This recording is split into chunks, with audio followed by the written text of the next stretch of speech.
Praise God, hallelujah. आइए आज के कलाम की ओर बढ़ते हैं।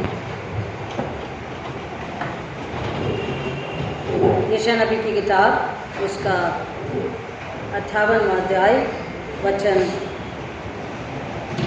1 से 14 तक। यशायाह नबी की किताब उसका 58वां अध्याय 58th चैप्टर वचन 1 से 14, 1 to 14।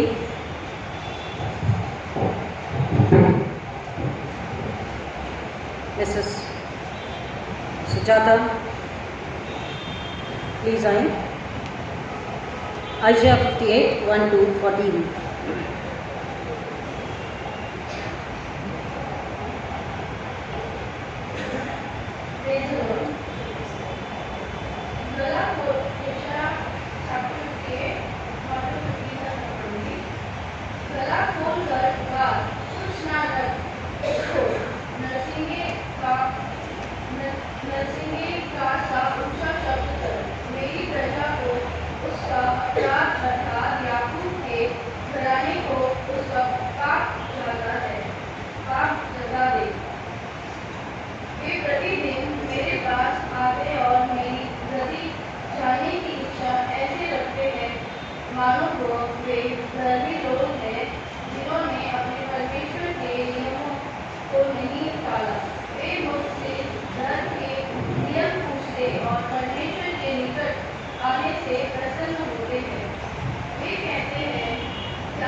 वंश के लोग बहुत काल के गुजरे हुए सालों को फिर बसाएंगे।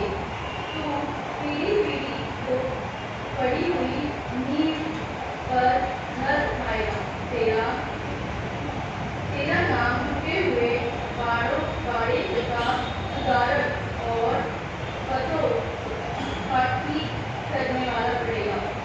यदि तू विश्राम दिन को अशुद्ध ना करे, अर्थात मेरे उस पवित्र दिन में अपनी इच्छा पूरी करने का यत्न ना करे और विश्राम दिन को आनंद का दिन और यहोवा का पवित्र किया हुआ दिन समझकर माने, यदि तू उसका सम्मान करके उस दिन अपने मार्ग पर न चले, अपनी इच्छा पूरी न करे और अपनी ही बातें न बोले, तो तू यहोवा के कारण सुखी होगा और मैं तुझे देश के ऊंचे स्थानों पर चलने दूंगा।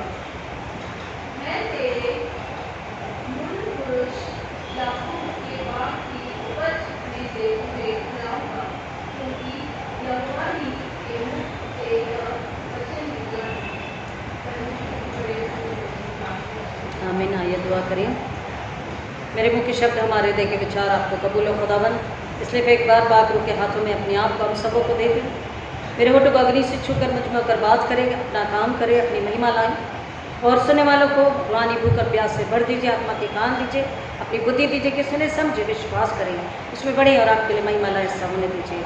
मांगते यीशु मसीह के नाम में, आमीन।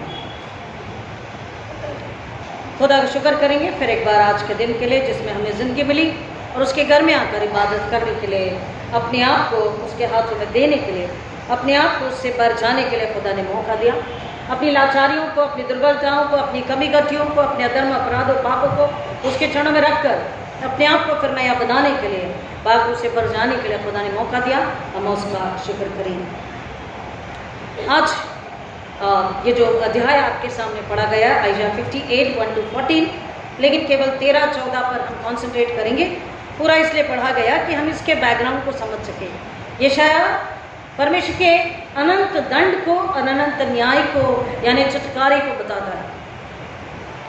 यशाया नबी की किताब जो है वो परमेश्वर के अनंत everlasting punishment, judgement and salvation को बताता है।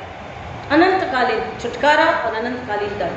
तो ये जो 58वां चैप्टर आया है,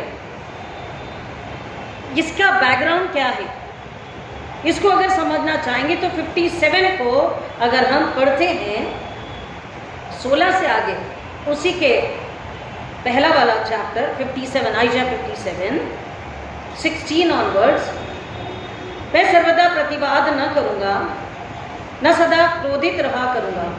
कहीं ऐसा ना हो कि जिनकी मैंने सृष्टि की है उनकी आत्मा तथा उनके प्राण मेरे सामने मूर्छित हो जाएंगे। उसके लोभ की दुष्टता के कारण मैंने क्रोधित होकर उसको मारा था, क्रोध ही के कारण मैंने अपना मुख छिपा लिया था, परंतु वह अपने मनमाने मार्ग पर भटकता चला गया। मैंने उसकी चाल को देखा है, परंतु मैं उसे चंगा करूँगा, उसकी अगुवाई करूँगा और उसको तथा उसके लिए शोक करने वालों को शांति दूंगा और उनके होठों से स्तुति उत्पन्न करूँगा। यहोवा ने कहा है, जो दूर है उसे शांति मिले और जो निकट है उसे भी शांति मिले और मैं उसको चंगा करूँगा। परंतु दुष्ट तो अशांत समुद्र के समान है, क्योंकि वह चुप रह ही नहीं सकता और उसकी लहरें कूड़ा करकट और कीचड़ उछालती है। दुष्टों के लिए शांति है ही नहीं, मेरे परमेश्वर का यही वचन है।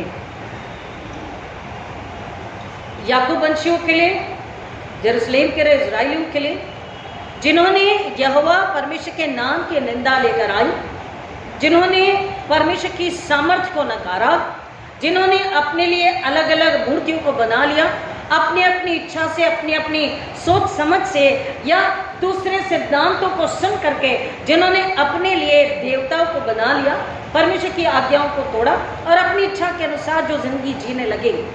लेकिन वक्त पड़ने पर जब तकलीफ आई तो उन्होंने किसको पुकारा और दोष भी किसको दिया? यहोवा परमेश्वर को। अपनी इच्छा पर चले। अब ये गीत को गाया, अपनी मर्जी से मैं सदा चलूं, ये गीत को गाया गाया क्या गाया? तेरी मर्जी से मैं सदा चलूं। हम अपनी मर्जी को ले लेते हैं, अपनी सोच को ले लेते हैं, अपनी समझ को ले लेते हैं, अपनी ताकत को ले लेते हैं, अपनी चाह को सामने रखते हैं। लेकिन यहाँ पर कह रहा है 13 and 14, 58, 13, 14, यदि तू शब्द के कारण अपना पैर रोके रहे, अर्थात मेरे पवित्र दिन में अपनी इच्छा पूरी न करे और शब्द को आनंद का तथा यहोवा के पवित्र दिन को अवसर योग्य दिन माने, आदर योग्य दिन माने और उसका सम्मान करे, अर्थात अपने मार्गों में चलने, अपनी इच्छा पूरी करने और अपनी ही बात बोलने से रुका रहे, तब तू यहोवा में प्रसन्न रहेगा और मैं तुझे पृथ्वी के ऊंचे ऊंचे स्थानों पर ले चलूंगा। मैं तेरे मूल पुरुष याकूब के भाग में से तुझे खिलाऊंगा। यहोवा ही के मुख का ये वचन निकला है, क्योंकि वो वायदे का पक्का और सच्चा परमेश्वर है। जब हम दुआ करते हैं अब्राहम, इसहाक, याकूब का परमेश्वर, तो वो आशीषें, वो वायदे हमारे लिए हैं और निश्चित ही हैं, वो झूठा आश्वासन नहीं है। जब हम उसमें से क्लेम करते हैं किसी भी आशीष को, हालेलुया, किसी भी, चाहे वो जिस्मानी यानी कि शारीरिक हो, रूहानी यानी कि आत्मिक हो, फाइनेंशियल आर्थिक हो, बौद्धिक हो, इंटेलेक्चुअल हो, इमोशनल हो, किसी भी प्रकार के, हमारे खेत, हमारे जानवर, हमारा बिजनेस, हमारी नौकरी, हमारे रिश्ते, हमारी खानदान, हमारा सब कुछ के लिए जब भी हम क्लेम करते हैं,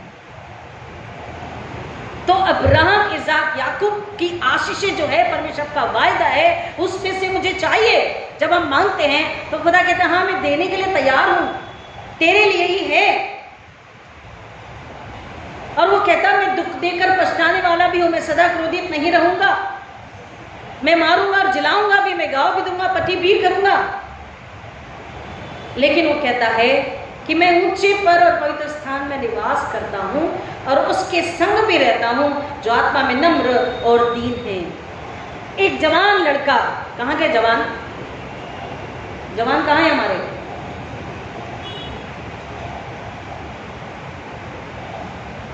सिर्फ प्रेज एंड वर्शिप तक हमारी ड्यूटी नहीं है, प्रेज एंड वर्शिप के बाद भी सरमन सुनना है, पूरी वर्शिप तक हमें रहना है। एक जवान बच्चा एक कपल को चर्च जाते हुए देख रहा था। वो हर बार देखता था, उन्हें जानता था। और एक दिन ऐसा हुआ कि वो लोग अपने कार से उतरे और कोई गरीब दिखा, उसको उन्होंने कुछ दिया और पर्स जेब में डालने के बजाय वो पर्स जमीन पर गिर गया और वो दोनों चले गए। तो कुछ लोग दौड़े कि वहां पर्स गिरा है। इस जवान ने देखा, वो भाग कर गया, उनसे झगड़ा किया, बोला नहीं नहीं ये उनका पर्स है जो यहाँ से अभी गए हैं और मैं जानता हूँ कहाँ गए होंगे, वो चर्च गए होंगे, क्योंकि हर संडे चर्च जाते हैं। उसने कहा दिखाइए पर्स, बोला इसमें तो बहुत पैसा है, सब कुछ है। तो उसने बोला तुझे, उसने कहा मुझे पैसा नहीं चाहिए और आप भी नहीं लेना चाहिए क्योंकि ये उनका है। और वो दौड़ कर आया, काफ़ी टाइम हो गया उसको आने में, लेकिन वो दौड़ कर आया और उन्हें ढूंढता रहा, बाहर से झांकता रहा, वो हिचकिचाता रहा कि मैं अंदर जाऊं या नहीं, बाहर से झांकता रहा। फिर जब उनको पहचाना तो इशारा किया क्या मैं अंदर आ सकता हूँ, और उन्होंने जवाब नहीं दिया क्योंकि भक्ति चालू थी। उन्होंने बात करना, उसे भीतर बुलाना और सबको, कलीसिया को, पासवान को, पुलपिट को डिस्टर्ब करना उचित नहीं समझा। तो उन्होंने उसे देखा लेकिन इधर मुंह कर दिया, तो वो समझ गया। उसने वहाँ के प्यून को बुलाया, उनसे कहा कि देखिए ये जो अंकल आंटी बैठे इन्हें ये पर्स दे दीजिएगा, और वो चला गया। और जब वो गया तो वो घटना ये बताती है कि जहां पर वो खड़ा था अपने बस का इंतजार करते हुए, अगर वो थोड़ी देर और वहां रुक जाता तो बहुत बड़ी दुर्घटना होती, शायद उसकी जान भी जा सकती थी। लेकिन उसने, क्योंकि वो अंकल आंटी चर्च जाते हैं, उनका ये पर्स गिर गया है, उन्हें जरूरत पड़ेगी, पूरी ईमानदारी के साथ अपनी बस को, अपने काम को त्यागते हुए सच्चाई के लिए, भलाई के लिए वो आया, उनका पर्स लौटा कर गया। जब जाता देखता बहुत भीड़ है, बोला मेरी बस निकल गई होगी। उन्होंने बस चली गई, बोले बस नहीं चली गई, तुम कहाँ थे? बोले मैं ऐसा। बोले अच्छा हो गया आप यहाँ से हट गए, वरना आपकी भी जान नहीं बचती। और वो बच्चा कौन था? वो बिलीवर नहीं था, हालेलुया, वो बिलीवर नहीं था, लेकिन वो जानता था कि ये अंकल आंटी चर्च जाते हैं, हर संडे चर्च जाते हैं, इनके लिए जाना जरूरी है और ये आज्ञा पालन करते, ये बहुत अच्छे लोग हैं। उसने अपनी भलाई में, अपनी सच्चाई में, वो भी जरूरतमंद था, लेकिन उसने ईमानदारी, भलाई, करुणा, सच्चाई का व्यवहार दिखाया और परमेश्वर ने उसकी जिंदगी को बचा लिया। कलाम यहां कह रहा है कि अगर तू विश्राम के दिन अपनी इच्छा से जहां तुझे प्लेजर मिलता है, देखिए जहां हमें आनंद मिलता है, कुछ देर टीवी के सामने बैठ ले या सोफे पर लंबा पैर करके थोड़ा रिलैक्स कर ले आंखें बंद करके, या मैगजीन देख ले, या थोड़ा क्रिकेट मैच देख ले, या थोड़ा दोस्तों के साथ चले जाए, या थोड़ा पड़ोसी से बात कर ले। हर एक का अपना अपना रिक्रिएशन का अलग अलग तरीका होता है। अलग अलग तरीके से लोग, कोई किचन में जाके कुछ बना करके, किचन में टाइम स्पेंड करके, परिवार के लिए कुछ बना करके अपने आप को फ्रेश फील करते हैं, अपने परिवार को खुशी देकर, अलग अलग तरीके से। तो कलाम कह रहा कि मैं, देखिए कलाम को ध्यान से पढ़ना समझना है। खुदा हमारी खुशियों के आड़े नहीं है, हमारे खाने पीने के आड़े नहीं है, हमारे अच्छे पहनने उठने रहने के आड़े नहीं है। इनफैक्ट वही हमें देता है, हालेलुया, वही हमें देता है, उसी में हम सब कुछ पाते हैं। नौकरी, घर, आशीष, बरकत, सुंदरता, बुद्धि, ज्ञान, बच्चे, सारी आशीष हम उसी में पाते हैं। लेकिन वो क्या कह रहा, जिस दिन को मैंने अपने लिए रखा है, आई बात समझ में, ये दिन किसका है? मेरा, आपका नहीं है, ये दिन खुदा का है। वो चाहता है इस दिन में तुम क्या करो, मुझे याद करो, मुझसे बात करो, मुझसे मिलो, मुझसे संगति करो, मेरे साथ रहो, ना केवल इबादत। क्योंकि हम इबादत करने के वक्त या इबादत के बाद अगर मसीह के साथ नहीं है, या उसकी आज्ञाओं में नहीं है, या उसकी मर्जी पर नहीं चल रहे हैं, तो कोई फायदा नहीं है, कोई मतलब नहीं है। वो कह रहा है उस दिन में तू अपने प्लेजर, अपने आनंद को, अपनी इच्छा को अगर बाजू रखे, तेरा काम भी अगर ऐसे सटल लोग हैं जो अनअवॉइडेबल, जिनकी शिफ्ट ड्यूटीज होती है, वो नहीं उसको अवॉइड कर सकते, लेकिन उसमें भी वो कहता है अगर तुम मेरी इच्छा पूरी करे, बुराई से अपने कदमों को, बुराई से, पाप से अपनी आंखों को, अपनी जुबान को, अपने मोबाइल को, अपने पर्स को, अपने हाथों पैरों को, अपनी बुद्धि को अगर बुराई से रोक रख रहे हो, तो तुम मेरी इच्छा पूरी कर रहे हो। हालेलुया, तुमने अपने दिल, दिमाग, आत्मा को शुद्ध पवित्र बना के रखा है, और तुम जब मेरी इच्छा पूरी कर रहे हो तो तुम मुझ में आनंदित हो। हेलो, आप समझे, हम कोई काम, कोई बात, कोई खेल, कोई पिकनिक इसलिए करते हैं कि हमें उसमें प्लेजर, आनंद मिलता है। यहां कह रहा है कि जब तुम मेरी इच्छा पूरी करते, इट मीन्स तुम्हें उस इच्छा को पूरा करने में तुम्हारी आत्मा को आनंद मिल रहा है, तुम ईमान में और एक कदम बढ़ रहे हो। तो वहां जब तुम्हें मेरी इच्छा पूरी करके आनंद मिल रहा है, तो मैं 2 गुना आनंदित होता हूं, और फिर मैं तुम्हारे जीवन से अपने क्रोध को वापस लेता हूं, रुकी हुई आशा को मैं रिलीज करता हूं, तुम्हारे लिए भेज देता हूं। क्योंकि कहता जो नम्र है उस पर मैं दृष्टि करता हूं और उसके साथ मैं बना रहता हूं। और फिर वो कहता है कि जब तुम मेरी इच्छा पूरी करते हो, विश्राम दिन में हम जब उसकी इच्छा पूरी करते हैं, हम जब इबादत के लिए आते हैं। मैंने आपको बताया एक बच्चा जो मसीह नहीं था, लेकिन वो जानता था कि ये चर्च जाते हैं, ये पर्स, ये पैसे की उन्हें जरूरत होगी, तो उन्हें लौटा गया और उसकी जान खुदा ने बचा ली। वहीं पर, ये फैक्ट मैं आपको बता रही हूं, वहीं पर एक बच्चा, यूथ के बच्चे चर्च आए, प्रेज एंड वर्शिप हो गई, बाइबल रीडिंग हो गई, जैसी प्रेयर होने लगी तो एक उठा, फिर दूसरा उठा, फिर तीसरा उठा, और वो वहां से बाहर चले गए। काहे के लिए? चाय पीने, नाश्ता करने, क्योंकि ना भूख लगी थी। हम कुछ 1 या 1.5 या 2 घंटे के लिए अपनी भूख बर्दाश्त नहीं कर सकते, लेकिन यीशु मसीह ने, वो जवान भूल गए, यीशु मसीह ने 40 दिन 40 रात मेरे लिए भूखा रहा, जिसने स्वर्ग से मन्ना दिया, जिसने मेरे गुनाहों को हमेशा के लिए माफ करके हमेशा की जिंदगी दी, हमेशा के लिए जीवन की रोटी मुझे दे दी, उसके लिए थोड़ी देर हम भूखे नहीं रह पाए। बच्चे बाहर निकल गए कि हम चाय पानी पीकर कहाँ जाएंगे। और ऐसा हुआ कि एक दूसरा तीसरा कुछ आगे हैं, कुछ पहुंच चुके हैं, अपने फ्रेंड्स का इंतजार कर रहे हैं और कुछ चर्च से निकल रहे हैं। वहां पर और भी लोग चाय पीते खड़े थे, कुछ तू मैं हो गई, कुछ हाथापाई हो गई और वो बात इतनी बढ़ गई कि पुलिस की गाड़ी आ गई और जितने वहां थे वो सबको उठाकर पुलिस ले गई, जितने थे। उस भाग दौड़ में दूसरे को बहुत बुरी चोट लगी, बिना वजह से मार खानी पड़ी, कुछ को जेल में जाना पड़ा। चर्च खत्म हुआ, माँ बाप इंतजार करे, बच्चे कहाँ है, बच्चे कहाँ है, बच्चे कहाँ है। अच्छा ठीक है, चाय पीने गए होंगे, आ जाएंगे। अरे बच्चों की आदत है, आपको तो पता है, होंगे आ जाएंगे। काफी वक्त चला गया, चर्च छूटने के बाद 1 घंटा 1.5 घंटा, बच्चे जब नहीं आए तो बुजुर्ग और माँ बाप जाके देखने लगे और पता पड़ा कि वहां ऐसा हादसा हुआ। अब जब उन बच्चों को, हालांकि उनकी गलती नहीं थी, लेकिन क्योंकि वो उस जगह पर थे जहां पर वो दंगा हुआ था, पुलिस आई और गाड़ी में बिठा के सबको लेकर गई। तो उन्हें अपने नाम, अपनी इज्जत, अपनी प्रतिष्ठा, अपने माँ बाप, अपने नाम, अपना चर्च, अपने परमेश्वर के नाम को गंवाना पड़ा।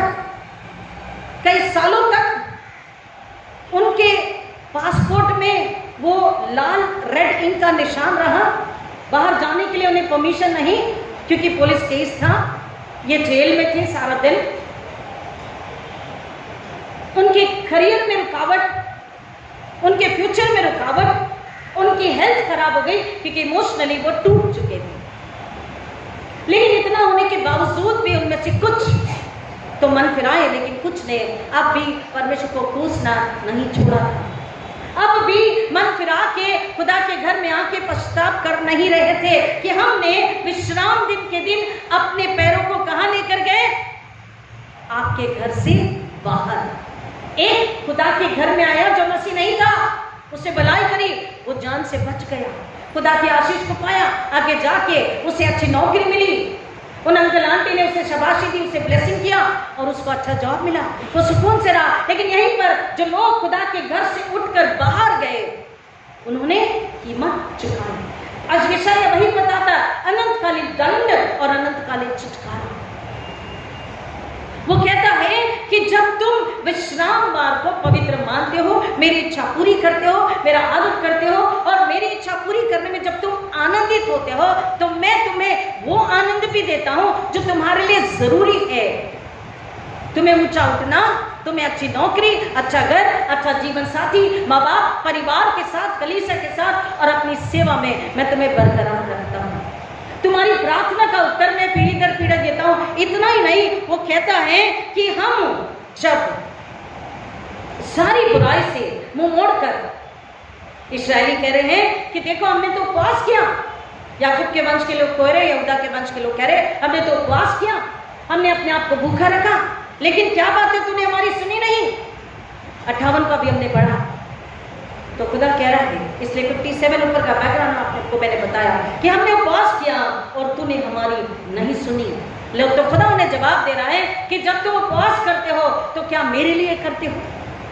मैं तो तुम्हें खाने से मना नहीं करता, लेकिन तुम्हारे खाने पीने में भी जब खुदा को महिमा मिलती है, हालेलुया, जब मेरी महिमा होती है तुम्हारे खाने पीने में, तुम्हारी संगति में, तुम्हारे मिलने जुलने में। परिवार, यहाँ पर सोशल भी बात है, मतलब पूरी कम्युनिटी के लिए भी बात कही गई है कि समाज जब एक जगह इकट्ठा होता है तो खुदा के जलाल, उसकी महिमा के लिए अगर है, पवित्र सभा है, उसकी इबादत और उस इबादत में छुटकारे, इनाम, बरकत, आशीष, प्रेम, मेल मिलाप, दूसरों के लिए दुआ है, तो कहता है मैं उसको कबूल करता हूँ। लेकिन अगर नहीं तो मैं उसे कबूल नहीं करता। और हमको हमारे लिए खुदा डांट लगाता है, क्योंकि कहता है जब तुम ऐसा उपवास करोगे रूहानी जिसमें मुझे महिमा मिलती है, तो कह रहा तब तेरा प्रकाश और के समान चमकेगा और तू शीघ्र चंगा हो जाएगा। शीघ्र चंगा का मतलब क्या है? क्या वो सारे बीमार थे? एक तरफ तो कह रहा है कि भाई वो उपवास प्रार्थना कर रहे हैं, तो बीमार तो हो नहीं सकते, तो क्या बीमार थे? चंगाई का यहाँ पर मतलब है हर तरह की चंगाई, हर तरह का छुटकारा, हर तरह की बरकत, चाहे उनके खेत हो, चाहे उनके बिजनेस हो, चाहे उनकी नौकरी हो, चाहे उनके जानवर हो, चाहे उनका रिश्ता हो किसी से, सब कुछ को खुदा क्या करता है? सुरक्षित रखता है, बचाता है, बढ़ाता है। अगर टूट चुके थे रिश्ते, नौकरी जा चुकी थी, बिजनेस ठप हो गया था, खुदा उसे फिर से जिंदा करता है। क्यों? क्योंकि हम कहां चल रहे हैं? हम प्रकाश, क्या तेरा प्रकाश भोर के समान चमकेगा और तू शीघ्र चंगा हो जाएगा। तेरी धार्मिकता तेरे आगे आगे और यहोवा का तेज तेरे पीछे पीछे चला करेगा। धार्मिकता, प्रकाश, तेज, आशीष, बरकत, इनाम, ज्योति, जीवन स्वयं कौन है? यीशु मसीह। हालेलुया। जब हम उसकी इच्छा पूरी करते हैं, जब हम उसकी इच्छा में इबादत करते हैं, और हम एक दूसरे को, लास्ट मेरा पॉइंट, जब हम एक दूसरे को इबादत करने के लिए प्रेरित भी करते हैं, मदद भी करते हैं। एक इबादत शुरू की, और इबादत जब चल रही थी तो एक स्त्री के पास एक छोटा बच्चा गोद में था और एक 4 साल का, 4 या 4.5 साल का बच्चा था। तो वो उस बच्चे को बार बार पकड़ के रख रही कि बच्चा बाहर ना जाए। वो बाहर जाने की कोशिश कर रहा था। आप सभी को पता है, माँ, नानी, दादी हैं आप लोग, वो बच्चा बाहर जाने की कोशिश कर रहा था, तो उसको बार बार पकड़ रही थी। और दूसरा गोद में था, शायद उसे पानी चाहिए था, तो वो बहुत ही तकलीफ में थी, लेकिन फिर भी कोशिश कर रही थी कि वो इबादत में शामिल और गीत को गाएं। तो अचानक एक पुरुष का ध्यान गया। उन्होंने धीरे से कहा, सिस्टर, अगर आप इजाजत दें तो इस बच्चे को मैं ऐसा एक राउंड चर्च के बाहर ही घुमा कर लाता हूँ। तो उन्होंने कहा, सच? तो बोले, हाँ। बाहर नहीं ले जाना? बोला, नहीं नहीं, बस ऐसी चर्च के अंदर ही रखूंगा, क्योंकि मैं नहीं चाहती मेरा बच्चा भले या मस्ती करे लेकिन बाहर न जाए। संडे चर्च जाने की उससे आदत, चर्च पे बैठने, संडे स्कूल बैठने की आदत लगनी चाहिए। बोले, आप वायदा कीजिए कि यहीं से एक चक्कर लाएंगे। बोला, हाँ। वो बच्चे को दे दी उनके हाथ में और वो घुमा कर ऐसा बच्चे को ले आया। और एक और जवान बच्ची बैठी थी, उसने कहा, आंटी, मैं ये बच्चे को पकड़ लूँ या मैं किताब पकड़ लूँ? तो उसने कहा, आप किताब पकड़ लीजिए। जैसे हमने इबादत किया, इबादत चल रही थी, प्रेज एंड वर्शिप, तो वो जवान बच्ची ने किताब पकड़ ली। तो उन्होंने अपनी बच्ची को पानी पिला के आराम से गोद में बिठा दिया और वो इबादत में फिर से शामिल हो गई। क्या समझे आप? जब हम उसके घर में आते हैं, हम केवल खुद ही नहीं लेकिन अपने पड़ोसी को भी, अपने बाजू वाले को भी इबादत के लिए मदद करें, प्रेरित करें, उसको मसीह के साथ बना रहने दें। हम उसकी छोटी छोटी सी तकलीफ को साझा कर ले, बांट ले। और तो वो जो छोटी छोटी तकलीफ को हमने बांट लिया, हमने मिलकर जब इबादत करी, तो वो इबादत रूह से आई, दिल से आई, और वो पाकरू को कबूल हुई, खुदा को कबूल हुई, बंधन टूटे, बीमारियां गई, मुश्किलातें, परेशानी गई, मौत, एक्सीडेंट, बीमारी, महामारी से बची। और कलीसिया में मेल मिला, आदर, प्रेम, मोहब्बत बना रहा। ईमान में लोग, विश्वास में लोग बढ़ते गए। हालेलुया। खुदा यही चाहता। इबादत का मतलब क्या है? जब हम आराधना करते हैं, यूहन्ना 4 में बोला, अब से मेरे आराधक आत्मा और सच्चाई में मेरी आराधना करेंगे। आत्मा और सच्चाई, the Spirit, in the Spirit, not the Spirit, in the Spirit, through the Spirit. मसीह के पवित्र आत्मा जो सहायक है, उसमें, उसके जरिए हम जब गीत गाते, वचन सुनते, वचन पढ़ते, बैठते भी हैं, उसकी अगुवाई में, उसकी सुरक्षा में, उसके आनंद में। लाइक जैसे आप दो दोस्तों को, कुणाल और मेलरी को, एक दूसरे के साथ, एक दो दोस्त जब मिलते हैं उन्हें बहुत खुशी मिलती है। घंटों आप एक दूसरे के साथ, दिन भर भी आप एक दूसरे का दिन व्यतीत कर सकते हैं, बात कर सकते हैं, खा पी सकते हैं, आप एक दूसरे के साथ घंटों समय बिता सकते हैं, आपको कोई तकलीफ नहीं होती। वैसे ही आत्मा और सच्चाई से, पवित्र आत्मा के जरिए जब हम बैठकर इबादत करते हैं, हम अपने आप में, यकीन मानिए, क्यों लोग वचन के समय या तो उन्हें बोर होता, या तो ऊँगते हैं, या तो उठ के चले जाते हैं, या तो फोन पर होते हैं, या तो आपस में बातचीत करते हैं, या तो दूसरों को डिस्टर्ब करते हैं, या जोर से बात करते हैं, इवन पास्टल प्रेयर में जोर से बात करते हैं। क्यों?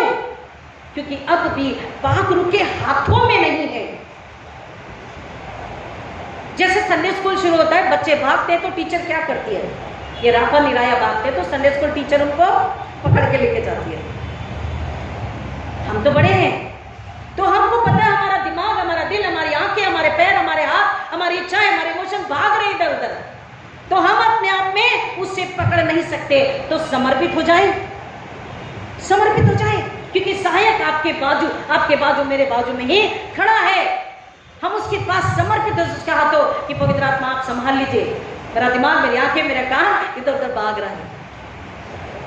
और जब हम समर्पित हो जाते हैं तो पवित्र आत्मा कंट्रोल ले लेता है आपके दिल, दिमाग, शरीर पर, आपकी सोच विचार, आपकी इच्छा, आपकी भूख पर भी वो कंट्रोल ले लेता है, पूरा नियंत्रण अधिकार ले लेता है, कब्जा ले लेता है, क्योंकि आपने हक अधिकार दे दिया आपके सहायक को, अब वो आपकी मदद कर रहा है। और जब उसने कब्जा ले लिया तो फिर वो आपको कॉन्सेंट्रेट करने, आपके दिल, आत्मा, आपके सोच को अपनी ओर, खुदा की ओर, सूली की ओर, सर की ओर अपने आप खींच लेता है। और आप सुन सकते आत्मा में, समझ सकते आत्मा में, गीत गा सकते आत्मा में, गीत के अर्थ को भी आप समझ सकते आत्मा में, और आने वाली तकलीफ से आप बच सकते हैं। एक बच्चा जो मसीह का नहीं होकर भी वो अंकल आंटी का पर्स लौटाया उसकी जान जाने से बची, लेकिन एक जो मसीह को जानते हुए भी खुदा के घर को छोड़ के, ऐसे कई वाक्य हैं हकीकत के। एक ने आके चर्च में गवाही दी कि चर्च से उठकर मैं गया, लेकिन मुझे बहुत बड़ी कीमत चुकानी पड़ी। अगर हम, इसलिए मैं हमेशा कहती, अगर हम उसके घर में आ ही गए हैं, तो अगर हम उसके घर में आ ही गए हैं तो फिर पूरा का पूरा समय, 1 घंटा, 1.5 घंटा, 2 घंटा, 2.5 घंटा, गुड फ्राइडे का 3 घंटा, बोलो हम यहाँ से नहीं हिलेंगे। अगर बहुत ही इमरजेंसी है तो, किसी को चक्कर आ रहा है, पानी देना है, फादर साहब बुला रहे हैं या कुछ लाने भेज रहे, अदरवाइज हम और खुदा, हम और यीशु मसीह, हम और पाखरू, हम उसके साथ जब हैं, जब हम दोस्तों के साथ है, हमारे जवानों ने स्किट किया था, दोस्तों के साथ है, मम्मी फोन कर रही, बेटा जल्दी घर आ जा, बेटा कल के नाश्ते के लिए कल संडे अंडा लेके आ जा। क्या मम्मी आप लोग स्किट किए थे? क्योंकि हम दोस्तों के साथ है। वैसे ही वो कह रहा है, जब तुम इस शाम के दिन मेरी इच्छा पूरी करते हो, मुझ में आनंदित हो, मुझे अपना दोस्त बनाया, मुझे अपना दूल्हा, अपना राजा, अपने रबी बनाया, मुझे अपनी मोहब्बत बनाई, तुम मुझ में खुश हो, तो मैं भी तुम में दुगना खुश हूँ, और दुगना आनंद, आशीष, बरकत, इनाम, सुरक्षा, शांति, चंगाई, प्रार्थना का उत्तर मैं तुम्हें देता हूँ। मैं तुम्हें ऊंचा उठाता हूँ, मैं तुम्हारी महिमा को, ग्लोरी को नीचे नहीं आने देता, तुम्हारे नाम को नीचे नहीं आने देता। वो कह रहा है मेरी इच्छा पूरी करने और अपनी ही बात बोलने से रुका रहे, तब तू यहोवा में प्रसन्न रहेगा, और मैं तुझे पृथ्वी के ऊंचे ऊंचे स्थानों पर ले चलूंगा। ऊंचे ऊंचे स्थानों पर ले चलने का मतलब क्या है? ऊंचा ऊंचा स्थान, पहाड़ियां चढ़ चढ़ के जाएंगे तो सांसें फूल जाएंगे। परमेश्वर हमें बहुतायत की, अनगिनत और बेशुमार ऐसी आशीषों को देने का वायदा करता है जिसको कभी कोई सोच भी नहीं सकता, समझ भी नहीं सकता, मांग भी नहीं सकता और पा भी नहीं सकता।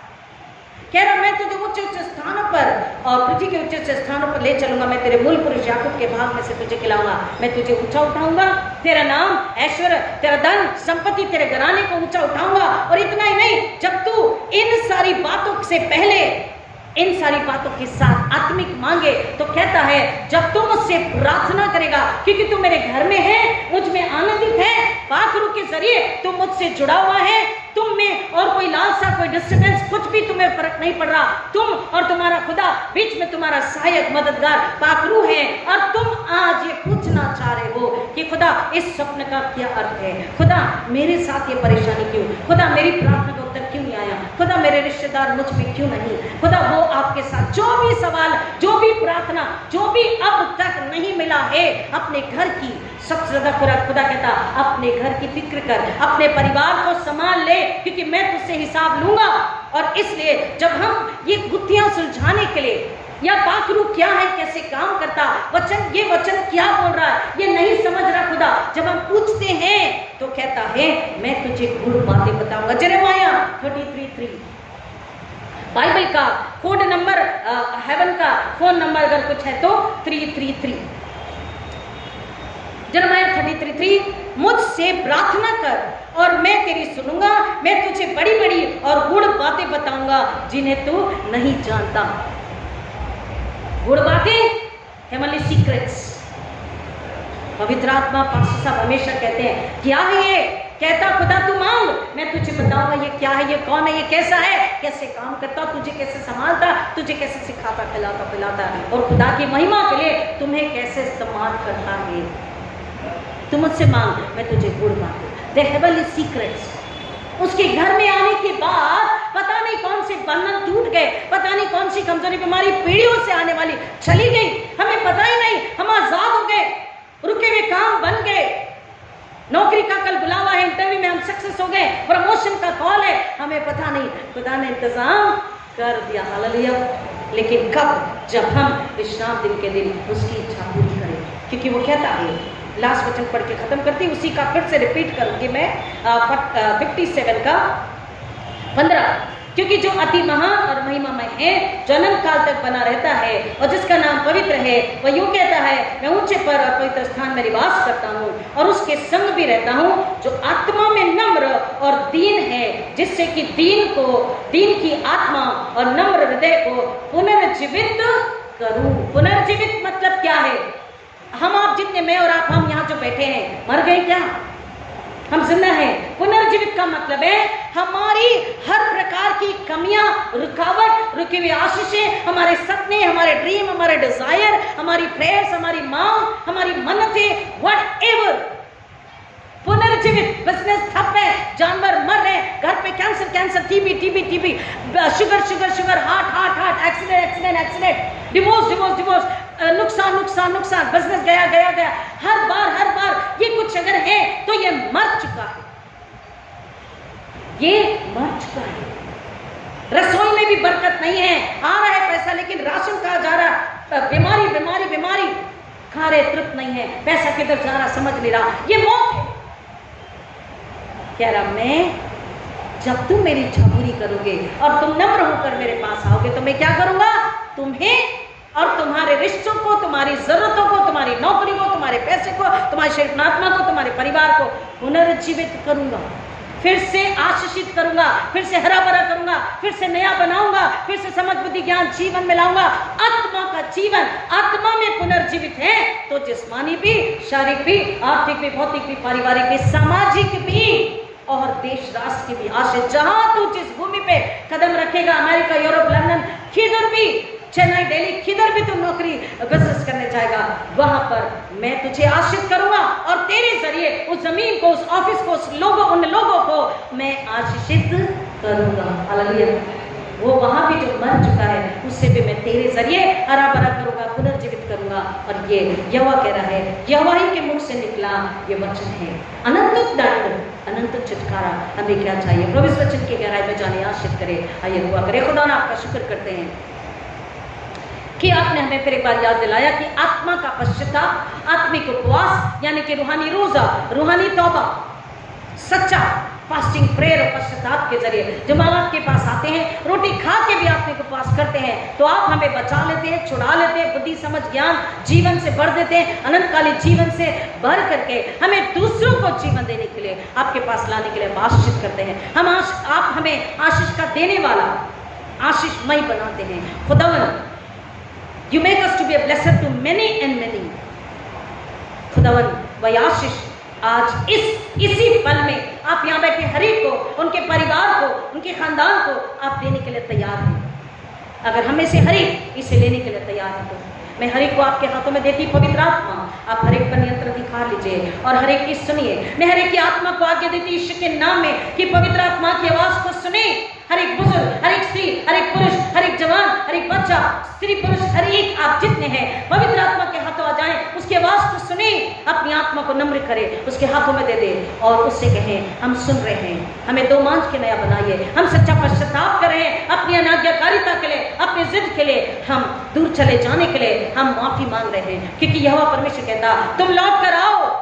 यशायाह नबी में कह रहा, लौट कर आने की बात खुदा कहता है। हम लौट कर आ गए हैं। अगर आप इस घड़ी प्रार्थना करें कि खुदा हम लौट कर आ गए हैं, हमें दो मांझ के अपने में ले लीजिए और अपनी इच्छा पूरी करने के लिए आशीष कीजिए। हम आपकी इच्छा पूरी करने में आनंदित है। There is a pleasure when I fulfill your desire, Lord, I am here। जब आप ऐसी दुआ कर रहे हैं तो पवित्र आत्मा आपको कबूल करके आपको बना रहे हैं, आपको तोड़ के नया बना के अपने जलाल के लिए इस्तेमाल करें। आपके जीवन में पुनर्जीवन है। आपके जीवन के हर एरिया, शारीरिक, मानसिक, आत्मिक, आर्थिक, पारिवारिक, राष्ट्रीय, सारी एरिया में आशीष है, पुनर्जीवन है और खुदा की महिमा है। खुदा इस आशीष के लिए आप हर एक से बात कर चुके हैं। पवित्र आत्मा हर एक पर कब्जा लीजिए और हर एक को अपनी महिमा के लिए सच्चा समाज के इस्तेमाल कीजिए। हम गतिश बढ़े, ऐसा होने दीजिए, मांगते यीशु मसीह के नाम में, आमीन। और अब हमारे पुण्य प्रभु यीशु मसीह का अनुग्रह, परमेश्वर पिता का प्रेम, पवित्र आत्मा की संगति और शांति आप सबों के साथ, खास तौर पर जो पहली बार सुनेंगे उनके साथ यीशु के आने तक हमेशा हमेशा बना रहे, आमीन। God bless you.